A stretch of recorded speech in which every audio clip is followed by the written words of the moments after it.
మూడవదిగా అతని జీవితంలో ఏం చేశాడు తెలుసా? 33వ అధ్యాయం 4వ వచనం. మరియు నా నామము ఎన్నటెన్నటికి ఉండునని యెరూషలేమునందు ఏ స్థలమును గూర్చి యెహోవా సెలవిచ్చెనో అక్కడనున్న యెహోవా మందిరమందు అతడు బలిపీఠములను కట్టించెను. యెహోవా మందిరమందు అతడు బలిపీఠములను కట్టించెను. బలిపీఠములుగా ఏ బలిపీఠాలు కట్టించాడు? 5వ వచనం. ఆకాశ నక్షత్ర సమూహమునకు బలిపీఠాన్ని కట్టించాడు.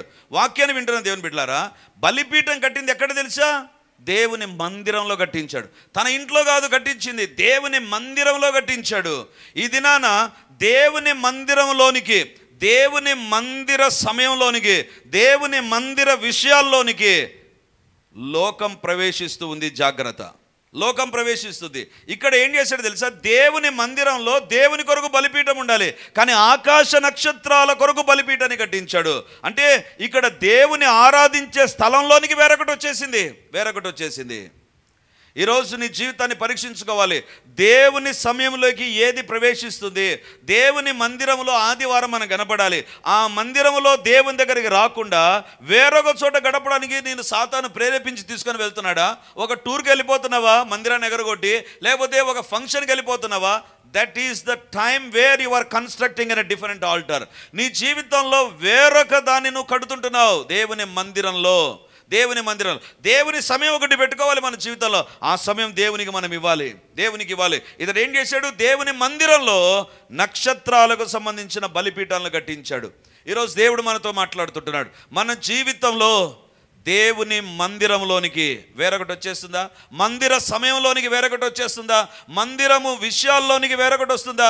చాలా సందర్భాల్లో ఈ తప్పు జరిగిస్తూ ఉంటాం. ఏంటిదంటే, దేవునికి ఒక డబ్బు ఇవ్వాలనుకుంటామండి, కానీ ఆ సమయంలో ఆ డబ్బు వేరొక దానికి ఉపయోగించడానికి ప్రేరేపణ కలుగుతుంది. దేవా ఇది నీ కొరకు అని అనుకుంటామండి, కానీ ఎందుకు ఆ డబ్బును తీసుకొని వేరొక దానికి ఖర్చు పెడతాం? అదే నువ్వు కట్టేటువంటి వేరొక బలిపీఠం. దేవుని వద్దకు రావాలి. ఆ సమయం దేవుంది, కానీ ఆ సమయాన్ని వేరొక దానికి ఇచ్చేస్తావు. బంధువులు వచ్చినారనో, స్నేహితులు వచ్చినారనో. దేవుని బిడ్డలారా, మనష్య చేసింది అదే. తన సమయం దేవుని మందిరంలో వేరొక దాన్ని కట్టిస్తుంటున్నాడు.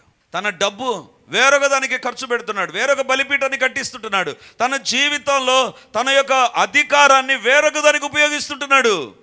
ఈరోజు నీ జీవితంలో అలాంటి పరిస్థితి కూడా నువ్వు వెళుతూ ఉంటే, రిటర్న్ టు ద లార్డ్.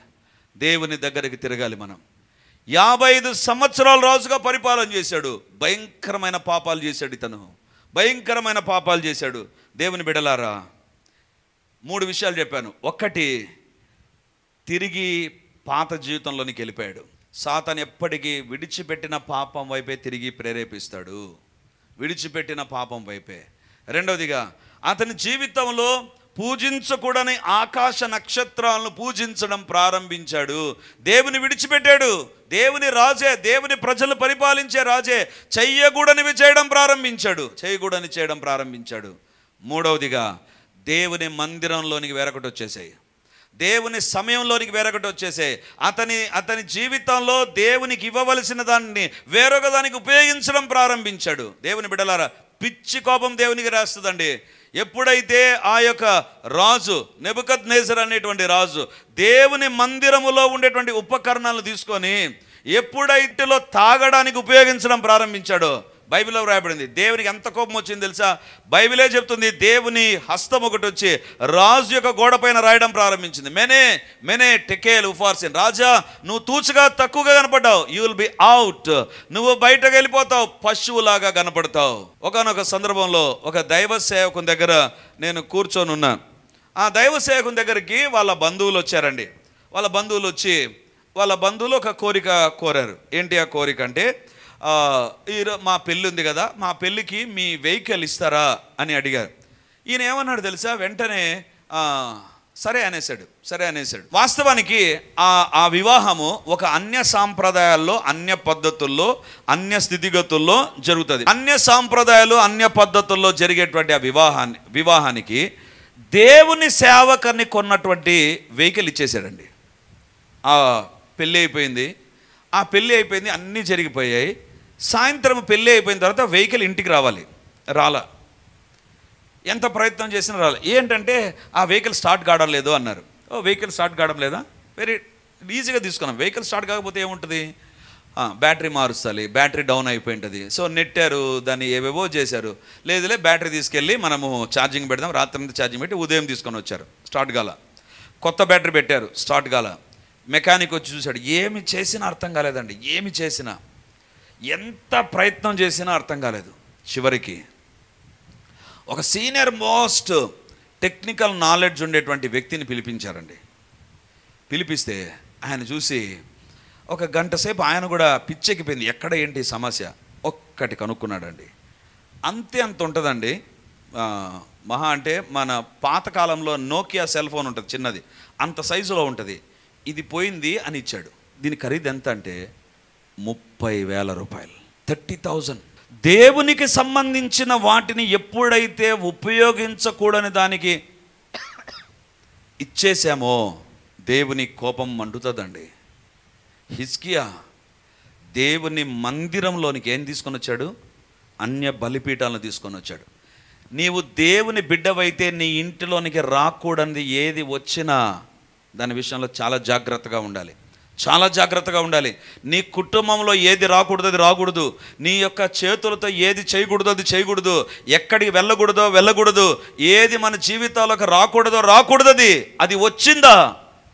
ఈరోజు దేవుడు అంటున్నాడు, ఒకవేళ నీ జీవితంలో ఒక కార్యం జరగకపోవడానికి ఏదైనా దేవునికి సంబంధించిన దాంట్లో, అది నీ శరీరం కావచ్చు, నీ ఇండ్లు కావచ్చు, లేకపోతే నీ సంపాదన కావచ్చు, నీ యొక్క జ్ఞానం కావచ్చు, నీ పనితనం కావచ్చు, if you have used for the evil purpose, ఒకవేళ సాతాను సంబంధమైన వాటి కొరకు ఉపయోగిస్తే, God is calling us return to the Lord. దేవుని వైపు తిరుగుదాం. దేవుని బిడ్డలారా, ఈరోజు దేవుడు మనతో మాట్లాడుతుంటున్నాడు. మన జీవితంలో ఈ వాక్యం చెప్తుండగా నీకు ఏదైనా జ్ఞాపకం వస్తుందా? ప్రార్థనలో ఏకీభవించు. దేవా నన్ను క్షమించు.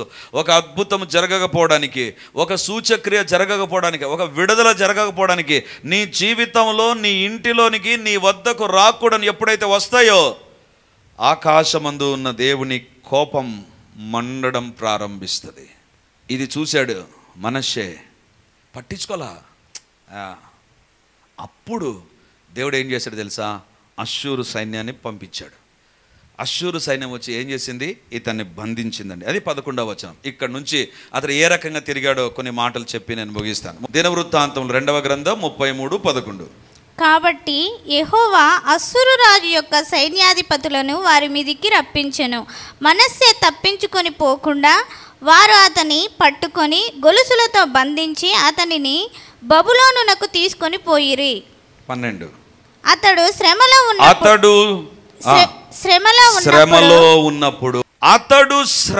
ఉన్నాడు. ఎందుకు శ్రమ వచ్చింది? అష్షూరు సైన్యం అతని మీదకి వచ్చింది. 55 సంవత్సరాల పరిపాలన, 55 సంవత్సరాలు దేవుడు అతనికి ఇచ్చిన అవకాశం, 55 సంవత్సరాలు దేవుడు అతనికి ఇచ్చిన ఆధిక్యత, 55 సంవత్సరాలు దేవుడు అతన్ని కాపాడుతూ ఉంటే విర్రవిగి తన ఇష్టం వచ్చినట్లుగా ప్రవర్తిస్తూ ఉండగా అష్షూరు సైన్యం బయలుదేరింది. దేవుని బిడ్డలారా, సమ్టైమ్ గాడ్స్ మెథడ్ ఏంటంటే he will allow pain to correct us. కొన్ని శ్రమలు మన జీవితంలో తీసుకొని వచ్చి మనల్ని సరి చేస్తాడండి. ఎందుకంటే మామూలుగా చెబితే, మామూలుగా మాట్లాడినప్పుడు వినకపోతే అప్పుడప్పుడు మన పిల్లల విషయంలో చెంప చెల్లు అనిపిస్తాం. ఎందుకు తెలుసా? When they are not obeying. దేవుడు కూడా ఏం చేశాడు? 55 సంవత్సరాల టైం ఇచ్చాడండి మనష్షేకి. మార్లా దేవుడు అనుకున్నాడు, అష్షూరు సైన్యాన్ని లేపాడు. ఈరోజు నీ మీదికి రాకూడనివి, నీ కుటుంబానికి రాకూడనివి, నీ శరీరంలోనికి రాకూడనివి, నువ్వు ఎదురు చూడని పరిస్థితులు, ఫలితాలు నీ జీవితంలోనికి వస్తున్నాయా? ఒక్కసారి చెక్ చేసుకో. ఎక్కడ దేవుని వద్ద నుండి మరలుకున్నావు? ఎక్కడ దేవుని వద్ద నుండి మరలుకున్నావు? ఎక్కడ దేవుని విడిచిపెట్టి, దేవుని సన్నిధిని విడిచిపెట్టి, దేవుని కృపను కాదని ఎక్కడికి వెళ్ళిపోయావు?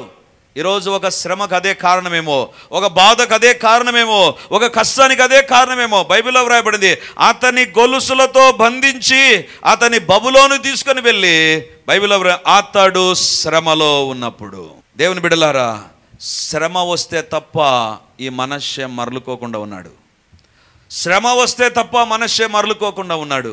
ఈరోజు నీ శ్రమకు కారణం, నీ అన్ఆన్సర్డ్ ప్రేయర్స్కి కారణం, జవాబు రాని ప్రార్థనలకు కారణం దేవుని వద్ద నుండి వేరొక దాని వైపు ఏమైనా మరలుకున్నావేమో, కొత్త కొత్త విధానాలు నీ జీవితంలోనికి వచ్చేసాయేమో, దేవుని సమయంలోనికి, దేవుని డబ్బు విషయంలోనికి, దేవుని పరిచర్య విషయంలోనికి వేరొకటి ఏమైనా తీసుకొని వచ్చేసేవేమో.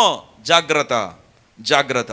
మనష్షే శ్రమలోనికి వెళ్ళిపోయాడు, చెరసాల్లోనికి వెళ్ళిపోయాడు. అక్కడ ఏ రకంగా మరలుకున్నాడండి? ఈ 12వ వచనం చదువుకుందాం. అతడు శ్రమలో ఉన్నప్పుడు తన దేవుడైన యెహోవాను బతిమాలుకొని తన పితరుల దేవుని సన్నిధిని తన్ను తాను బహుగా తగ్గించుకొని ఆయనకు మొరలిడగా ఆయన అతని విన్నపములను ఆలకించి యెరూషలేమునకు అతని రాజ్యములోనికి అతని తిరిగి తీసుకొని వచ్చినప్పుడు యెహోవా దేవుడై ఉన్నాడని మనస్సే తెలుసుకొనెను. ఏ రకంగా మరలుకున్నాడు? 12వ వచనం. అతడు శ్రమలో ఉన్నప్పుడు తన దేవుడైన యెహోవాను బతిమాలుకొని, యెహోవాను బతిమాలుకొని అంటే 55 సంవత్సరాలు ఏమి లేదు తెలుసా? ప్రార్థన లేదు. ఏ రోజు కూడా దేవుని దగ్గర మొరపెట్టలే.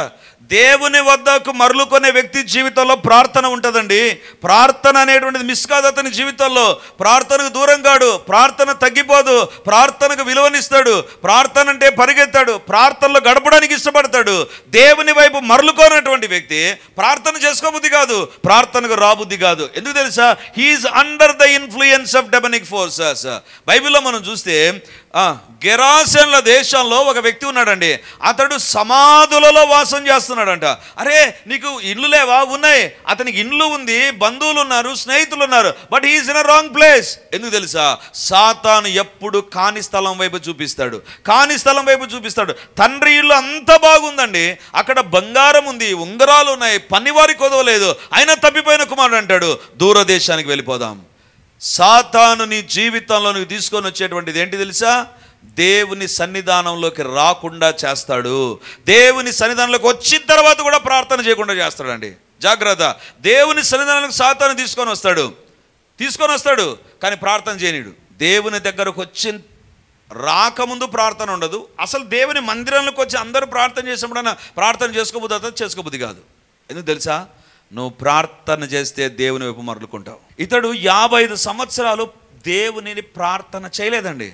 అందుకే బైబిల్లో యెహోవాను బతిమాలుకొని అంటే ఇంతకుముందు దేన్ని బతిమాలాడు? ఆకాశ నక్షత్రాలు, బలిపీఠం దగ్గర, ఉన్నత స్థలాల దగ్గరికి వెళ్ళి అక్కడ ప్రార్థన చేశాడు. అతని జీవితంలో ప్రార్థన ఉంది. దేనికి ప్రార్థన? ఆకాశ నక్షత్రాలకు ప్రార్థన, ఉన్నత స్థలాలకు ప్రార్థన, తప్పుడు బలిపీఠాలకు ప్రార్థన. దేవుని మందిరంలో దేవునికి ప్రార్థన చేయకుండా బలిపీఠాలకు ప్రార్థన చేయడం ప్రారంభించాడు. దేవుని బిడ్డలారా, ఈరోజు పద్ధతులు సాంప్రదాయాలు ఏ రకంగా ఉంచారు? దేవునికి ప్రార్థన చేయొద్దు, అక్కడికి వెళ్ళు, ఆ ప్రార్థన చేయి, ఈ ప్రార్థన చేయి. నో, దేవుని బిడ్డలారా, దేవునికి ప్రార్థన చేయడం నేర్చుకుందాం. అన్నిటిని ప్రక్కన పెడదాం. నీ జీవితంలో దేవుని ఆశీర్వాదం రావాలి, దేవుని కోపం తొలగిపోవాలి, దేవుని యొక్క మేలు కలగాలి అంటే first and foremost God expects from you is a prayer. దేవుని యొద్ద బతిమాలుకున్నాడు. అతనికి అర్థమైపోయింది. నాకు అనిపిస్తుంది ఈ అష్షూరు రాజులు పట్టుకొని బబులోను తీసుకొని వెళ్ళినప్పుడు ఆకాశ నక్షత్రాలకు ప్రార్థన చేసింటాడు, జవాబు రాలా. బలిపీఠాలకు జ్ఞాపకం చేసుకొని ప్రార్థన చేసింటాడు, రాలా. ఇప్పుడు యెహోవాను బతిమాలుకొనుచున్నాడు. ఈరోజు నీ జీవితంలో దేవుని దగ్గర ప్రార్థన చేసి ఎంతకాలమైంది? దేవుని ఎదుట ప్రార్థన చేయక ఎంతగా నష్టపోతున్నావు నువ్వు? ప్రార్థన ఆగిపోయింది నీ జీవితంలో. ప్రార్థన చేయించుకుంటున్నావు కానీ ప్రార్థనలో ఒకప్పుడు గడిపే వ్యక్తివి, ఈరోజు ప్రార్థన లేదు నీ జీవితంలో. మనష్షే 55 సంవత్సరాలు దేవునికి ప్రార్థన చేయలేదు. 55 సంవత్సరాలు దేవునికి ప్రార్థన చేయలేదు. You may be a Christian, you may be coming to the church, or you may be hearing the word of God, or you may be writing the word of God. దేవుని వాక్యాన్ని రాసుకుంటుండవచ్చు. But the question is, are you praying? నువ్వు దేవుని దగ్గర ప్రార్థన చేస్తున్నావా? దేవుని దగ్గర ప్రార్థనకు దగ్గర అవుతున్నావా? ప్రార్థన దూరం అయిపోయావా? ప్రార్థన దగ్గర నువ్వు గడపడానికి ఇష్టపడుతున్నావా? వేరొక దాని దగ్గర గడపడానికి ఇష్టపడుతున్నావా? If you are not turning to the prayer, నువ్వు దేవుని దగ్గర మరలుకోవడంలా. The more you pray, the better you will be turning to the Lord. దేవుని బిడ్డలారా, దేవుడు ప్రతిరోజు చూస్తాడు. ఈరోజు మనిషి ప్రార్థన చేస్తాడా? చేయలే.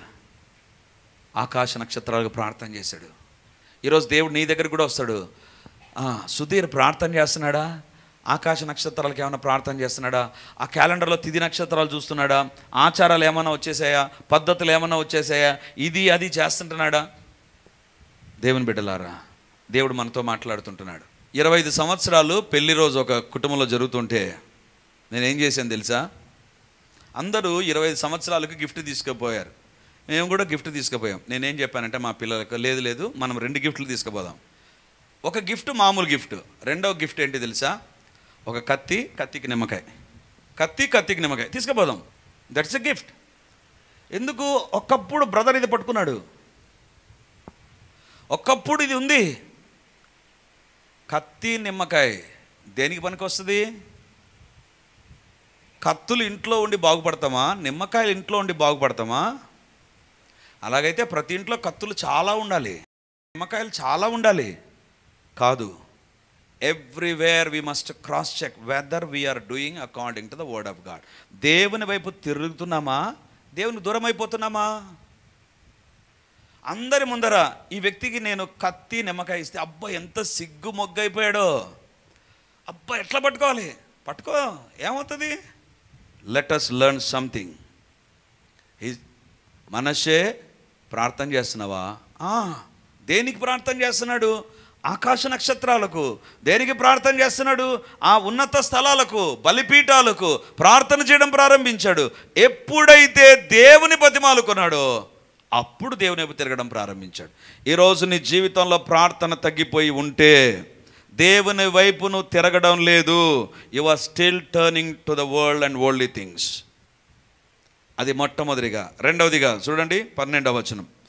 అతడు శ్రమలో ఉన్నప్పుడు, దినవృత్తాంతం 2వ గ్రంథం 33:12. అతడు శ్రమలో ఉన్నప్పుడు తన దేవుడైన యెహోవాను బతిమాలుకొని తన పితరుల దేవుని సన్నిధిని తన్ను తాను బహుగా తగ్గించుకొని ఆయనకు మొరలిడగా. బహుగా తగ్గించుకొని కాదు, తన్ను తాను బహుగా తగ్గించుకున్నాడు. ఎక్కడ తిరిగాడు తెలుసా? ఒకటి ప్రార్థన చేస్తూ దేవుని వద్దకు తిరిగాడు. రెండవదిగా తన్ను తాను బహుగా తగ్గించుకున్నాడు. కాదు, దేవుని సన్నిధిని తన్ను తాను బహుగా తగ్గించుకున్నాడు. అంటే మనుష్య చేసింది ఏంటి తెలుసా? అంతవరకు ఎవరు మనుష్య? నువ్వు 55 సంవత్సరాలు సక్సెస్ఫుల్గా పరిపాలించిన వ్యక్తిని అంటాడు. ఎవరు మనుష్య? నువ్వు 12 సంవత్సరాలు రాజయ్యా. నేను ఎవరైనా చదువుతారు, పోయి స్కూల్లో చదువుతారు కదా. నేను ఆటలాడుకునే వ్యక్తిని కాదు, చదువుకునే వ్యక్తిని కాదు, పరిపాలించే వ్యక్తిని. ఎవరు అనుకున్నావు? నేను 12 ఏళ్లకు రాజునైపోయాను. ఎవ్వరు పరిపాలించినంతగా 55 సంవత్సరాలు పరిపాలించిన ఎంత గొప్పగా చెప్పుకునేవాడంటే, at young age I became a king and I have ruled 55 years. 55 సంవత్సరాలు పరిపాలించిన. నేను ఏం చేసినా చెల్లుతూ ఉంది. ఆకాశ నక్షత్రాలు నేను పూజ చేస్తే ప్రజలందరూ దాన్ని ఫాలో అవుతున్నారు. నన్ను ఫాలో అయ్యేటువంటి జనాలు ఉన్నారు. నేను దేవుని మందిరంలో కడుతూ ఉంటే, బలిపీఠాన్ని కడుతుంటే నక్షత్రాలకు, యాజకులు కూడా నన్ను ఫాలో అయిపోయారు. I am a person who can influence people. నేను ప్రజలను ప్రభావితం చేసే వ్యక్తిని. I'm a king, I'm a youngest king, I'm the longest time ruled king. నేను ఏది చెప్పినా ప్రజలు ఫాలో అయిపోయారు. ఇప్పుడు మనషే, దేవుని వైపు తిరుగుతున్నావా? ఎలా తిరిగావు? దేవుని సన్నిధిలో తన్ను తాను బహుగా తగ్గించుకొని. అంటే దాని అర్థం ఏంటి? ప్రభా, నా మాటల్లో గర్వపడ్డానా? నన్ను క్షమించు ప్రభా, నేను గర్వపడాను. నా చేష్టల్లో ఏమైనా గర్వం కనపడిందా? నేను సరి చేసుకుంటాను ప్రభా, వదిలేస్తాను ప్రభా. ఒకవేళ నా జీవితంలో నేను ఇతరులు చెప్పినటువంటిది ఏది చెప్పినా నేను చేశానా? దాని విషయంలో సరి చేసుకుంటా. ఎవరో ఒకరు వచ్చి చెప్పారు, ఆకాశ నక్షత్రాలకు ప్రార్థన ప్రారంభించాను, దేవా నన్ను క్షమించు. దేవుని సన్నిధిలో తన్ను తాను తగ్గించుకోవడం అంటే, ఇక్కడ దేవుడు ఉన్నాడు అనుకోండి, దేవుని తన ఎదుట పెట్టుకొని, ప్రభా నువ్వు చెప్పింది ఏంటి? విగ్రహాలు పూజించకూడదు, నేను ఆకాశ నక్షత్రాలు పూజించాను, దేవా నన్ను క్షమించు.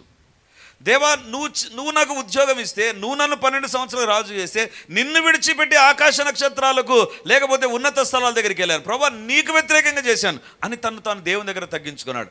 తగ్గించుకోవడం అంటే ఏంటి తెలుసా? మోకాళ్ళు ఉండడం కాదు. తగ్గించుకోవడం అంటే ఏంటి తెలుసా? ఏదో 40 రోజులు ఉపవాసం ఉండడం కాదు, లేదా షేవ్ చేసుకోకుండా నాన్ వెజ్ తినకుండా ఉండడం కాదు. నీ ఎదుట దేవుని ఉంచుకొని దేవుడు ఏం చెప్పాడు, నువ్వేం రకంగా ఉన్నావు, దేవుడు ఏం మాట్లాడాడు, నువ్వేం చేసావు, దేవుడు ఏ రకంగా నేను హెచ్చరించాడు, నువ్వేం చేసావు అని దేవుని ఎదుట నీ జీవితాన్ని ఉంచుకొని సరి చేసుకోవడం. హిజ్కియా గొప్పగా దేవుని సేవ చేస్తే ఇతడు గొప్ప ప్రార్థనా పరుడైపోయాడు. జ్ఞాపకం చేసుకున్నాడు, దేవా నా తండ్రి నీ దగ్గర గొప్పగా ప్రార్థన చేస్తే నువ్వు ఆశీర్వదించావు, నా జీవితంలో ప్రార్థన లేదు ప్రభువా, క్షమించు. దేవుని ఎదుట, దేవుని సన్నిధిలో ఎక్కడున్నాడండి? బైబిల్లో చెరసాల్లో ఉన్నాడు. చెరసాల్లో దేవుని సన్నిధి ఉంటుందా? దేవుని మందిరంలో ఉంటుందా? చెరసాల్లో దేవుని సన్నిధి కాదు కదా, దేవుని మందిరంలో కాదు కదా. పశ్చాత్తాపపడ్డానికి నువ్వు ఎక్కడ రెడీ అయిపోయినా గుర్తుంచుకో, అక్కడ దేవుని సన్నిధి ఉంటుంది. యోనా ఎక్కడ ప్రార్థన చేశాడండి? క్షమాపణ ప్రార్థన, చాప కడుపులో. మనషే ఎక్కడ ప్రార్థన చేశాడు? చెరసాల గదిలో. ఈరోజు నీకు తప్పు ఎక్కడ తెలిసినా వెంటనే దాని విషయంలో అక్కడే క్షమాపణ అడుగు. ఒకానొక సందర్భంలో ఒక ప్రాంతంలోనికి నేను వెళ్ళాను. వెళ్ళిన తర్వాత ఆ ప్రాంతంలో నేను ఆడుకునే వ్యక్తిని. ఆ ప్రాంతానికి వెళ్ళినప్పుడు, ఆ ఊరికి వెళ్ళినప్పుడు ఆడుకునే వ్యక్తిని. ఆ ఆడుకునే విషయంలో నాకు ఇంకొకరికి మధ్య కొట్లాట జరిగి వాడిని తిట్టి వాడిని ఏదేదో చేసేసి, అంటే వాడిని చాలా అవమానంగా మాట్లాడి ఏదో చేశాను. అవంతా ఆ ఊర్లోకి వెళ్ళిపోయిన తర్వాత నాకు జ్ఞాపకం వచ్చినాయండి. తప్పు చేశాడు కానీ బండబూతులు తిట్టా. I was studying 7th or 8th class. అతని మీదికి స్టెంపులు ఎత్తుకొని పోయినా కొట్టడానికి. ఇవన్నీ జ్ఞాపకానికి వచ్చాయి. అరే దీని విషయంలో ఎప్పుడు క్షమాపణ అడగల. అక్కడే ఆ ఊర్లో వెళుతూ దేవా ఇక్కడ నేను తప్పు చేశాను. అక్కడికక్కడే దేవుని దగ్గర కొన్ని సందర్భాల్లో కొన్నిటిని దేవుడు ఏదో ఒక స్థలంలోనికి వెళ్ళినప్పుడు జ్ఞాపకం చేస్తాడు. అక్కడికక్కడే ఒప్పుకో. ఎక్కడ జ్ఞాపకం చేశాడు? చెరసాలలో జ్ఞాపకం చేస్తే అక్కడికక్కడే ఒప్పుకుంటున్నాడు. నన్ను విడిచిపెట్టు ప్రభువా, తిరిగి నేను వెళ్తాను, అక్కడ ఒప్పుకుంటాను కాదు. ఎక్కడ దేవుడు నీకు జ్ఞాపకం చేసినా, ఎందుకు జ్ఞాపకం చేస్తున్నాడు దేవుడు నీకు? ఒప్పుకోమని. ఎవరి విషయంలో ఎక్కడైనా ఏ స్థలంలో అయినా జరగకూడని మన విషయంలో జరిగి దాని విషయంలో క్షమాపణ కోరకుండా ఉంటే దేవా నన్ను క్షమించు అని అడగాలి. Don't waste your time or don't postpone it. దేవుడు ఒక ఉద్దేశంతో నీకు జ్ఞాపకం చేసినప్పుడు then and there you must ask for the forgiveness. మనష్షేకు చెరసాల్లో జ్ఞాపకం వచ్చింది, చెరసాల్లోనే ప్రార్థన మొదలైంది. తన దేవుని సన్నిధిలో తన్ను తాను బహుగా తగ్గించుకొని. ఈరోజు ఇదే నీ జీవితంలో దేవుడు కోరుతున్నాడు.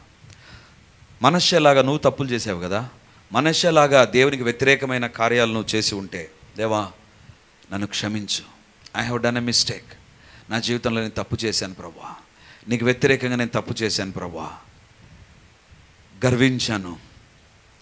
మనష్షే 55 సంవత్సరాల పరిపాలన గురించి గర్వించాడు. 55 సంవత్సరాలలో అతడు రాజుగాల 12 సంవత్సరాలుగా రాజాడు. యంగేజ్లో నేను రాజే, అలాంటి టాలెంట్ నాది. 12 సంవత్సరాల నుంచే పరిపాలన చేసిన టాలెంట్.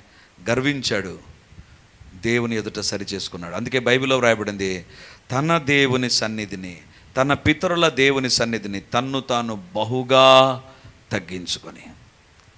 తగ్గించుకోవడం అంటే ఏదో ఒక్కసారి కాదు.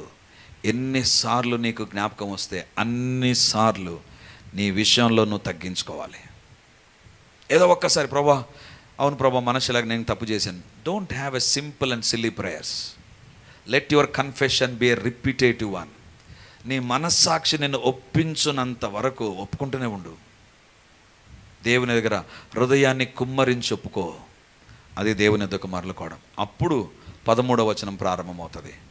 ఆయనకు మరలిడగా ఆయన అతని విన్నపములు ఆలకించి యెరూషలేమునకు అతని రాజ్యములోనికి అతని తిరిగి తీసుకొని వచ్చినప్పుడు యెహోవా దేవుడై ఉన్నాడని మనష్షే తెలుసుకొనెను.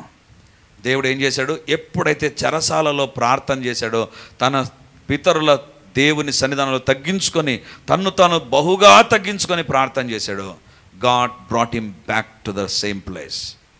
తిరిగి అతని పూర్వ వైభవంలోనికి నడిపించాడు.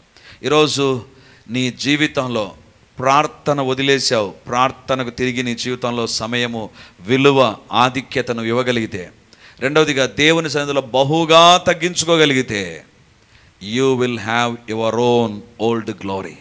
కోల్పోయిన పూర్వ వైభవాన్ని దేవుడు దయచేస్తాడు. ఎప్పుడు నీ జీవితంలో ప్రార్థన ఉండి బహుగా తగ్గించుకుంటే, నీ పాపాల విషయంలో, నువ్వు చేసినటువంటిది తప్పుల విషయంలో దేవుని ఎదుట తగ్గించుకున్నట్లయితే, God will bring you back. దేవుడు కోల్పోయిన ఆశీర్వాదాలను తిరిగి నీ జీవితంలో దయచేస్తాడు. ప్రభు ఈరోజు మనతో మాట్లాడుతుండగా, ప్రభువా మనషేలాగా నా జీవితం ఉంది, నేను కూడా నా జీవితంలో ఉన్నత స్థలాల వైపు తిరిగి చూశాను, విడిచిపెట్టిన పాపం వైపు తిరిగి వెళ్ళిపోయాను. ప్రభువా నన్ను క్షమించు. నా జీవితంలో దేవుని కాకుండా నిజమైన దేవుడైన మిమ్మల్ని యేసయ్య విడిచిపెట్టి లోకంలో దేని వైపో నేను చూశాను నాయనా, నన్ను క్షమించు. మనష్షే ప్రార్థన విని మనష్షేను క్షమించి దేవుని సన్నిధిలో బహుగా తగ్గించుకుందాం. నీ పాపాలు, నీ అవిధేయత ఏంటో నీకు తెలుసు, నీ దేవునికి తెలుసు. ఎన్ని వ్యతిరేకమైన కార్యాలు దేవుని బిడ్డగా కనబడుతూ చేసావో నీకు తెలుసు. దేవా నన్ను క్షమించు. మనష్షే తన జీవితంలో 55 సంవత్సరాల పరిపాలనలోంచి పడిపోయి ఒక చెరలోనికి వెళ్ళడానికి కారణం, అతని జీవితంలో దేవుని వైపు తిరగలేదు. ఆకాశ నక్షత్రాలను పూజించాడు, బలిపీఠాలు దేవుని మందిరంలో కట్టకూడనివి కట్టించాడు. దేవుని బిడ్డలు వద్దని తీసివేసిన దాన్ని తిరిగి తెచ్చిపెట్టాడు. ఈరోజు మన జీవితాల్లో అది ఉండకూడదు. దేవుని వైపు తిరగాలి. ఇన్ని రోజులు ప్రార్థన చేయలేదేమో, సింపుల్ సిల్లీ ప్రేయర్స్తోనే ఆగిపోయాము. ప్రార్థన, ఒకప్పుడు ఉన్న ప్రార్థన జీవితం లేదు. దేవుడు నీతోనే మాట్లాడుండగా, నీవే ఆ మనష్షేవి, నీవే ఆ మనష్షేవి, నేనే ఆ మనష్షేని. దేవా నా జీవితంలో అవసరమైన ప్రార్థన లేదు, బహుగా మీ సన్నిధిలో తగ్గించుకోవడం లేదు నాయనా, నన్ను క్షమించు. నా జీవితంలో లెట్ ఇట్ స్టార్ట్ అగైన్. తిరిగి ప్రార్థనలు, తగ్గింపు జీవితం, నీ వైపు మరలుకునే జీవితం, నీ ద్వారా దర్శించబడే జీవితం, నీ ద్వారా తిరిగి ఆశీర్వదించబడే జీవితం నాకు కావాలి. ప్రభు ఎదుట ప్రార్థన చేద్దాం. స్వస్థత కలుగునుగాక, సాతాను అధికారము క్యాన్సల్ అయిపోవునుగాక, విడుదల కలుగునుగాక. విడుదల విడుదల విడుదల విడుదల నజరేయుడైన యేసు నామమందు కలుగునుగాక. ఎవరు లైవ్ లో జాయిన్ అయినా, ఎక్కడి నుంచి జాయిన్ అయినా, ఏ పరిస్థితుల మధ్య, ఏ రిపోర్ట్స్ మధ్య వాళ్ళున్నా, I pronounce healing in the name of Jesus. వందనాలు చెల్లిస్తుంటున్నా. మహిమ మీకేనైనా. హల్లెలూయా హల్లెలూయా. ఎవరైతే ఈ ప్రార్థన చేస్తున్నారో మీ ఆత్మ వారి పైన పనిచేస్తుండగా వందనాలు, మీ సన్నిధి వారిని తాకుతుండగా వందనాలు, మీ కార్యాలు వారిలో జరుగుతూ ఉండగా వందనాలు. యేసు నామమున వారి కొరకు నిర్ణయించబడిన దేవుని దూతలు వారి కొరకు పని చేయుదురుగాక, వారి ఫైల్స్ మూవ్ అగునుగాక, జరగవలసిన అద్భుతములు జరుగునుగాక. In the name of Jesus let miracles happen happen happen in the name of Jesus. అపవాది కార్యములన్నీ లయమైపోవునుగాక. మీకే స్తోత్రాలు, మీకు వందనాలు చెల్లిస్తూ, మమ్మల్ని మేము తగ్గించుకుంటూ మీ నామాన్ని హెచ్చిస్తూ యేసు నామమందు అడిగి పొంది ఉంటున్నాము తండ్రి. ఆమేన్ ఆమేన్. Praise the Lord. యేసుక్రీస్తు పరిశుద్ధ నామమందు మీ ఒక్కొక్కరికి మా వందనాలు తెలియజేస్తుంటున్నాను. రిడీమర్ చర్చిలో మొదటి ఆరాధన 8 గంటలకు ప్రారంభమవుతుంది, రెండవ ఆరాధన 10 గంటలకు ప్రారంభమవుతుంది, మూడవ ఆరాధన సాయంత్రం 7 గంటలకు ఉంటుంది. దేవుని బిడ్డలారా, ఎవరైనా ఉదయం ఆయా పనులు కలిగి రెండవ ఆరాధనలకు రాలేకపోతున్నారని భావించి ఈ యొక్క మొదటి ఆరాధన ప్రారంభిస్తున్నాం. సో ఈ యొక్క అవకాశాన్ని సద్వినియోగం చేసుకొని దేవుని యొక్క సన్నిధికి వచ్చి దైవ దీవెనలు మీరు పొందాలని కోరుతున్నాం. మొదటి 2 ఆరాధనలు మాత్రమే ప్రభు బల్ల ఉంటుంది. కాబట్టి సిద్ధపడి దేవుని సన్నిధికి రమ్మని మిమ్మల్ని కోరుతూ ఉన్నాను.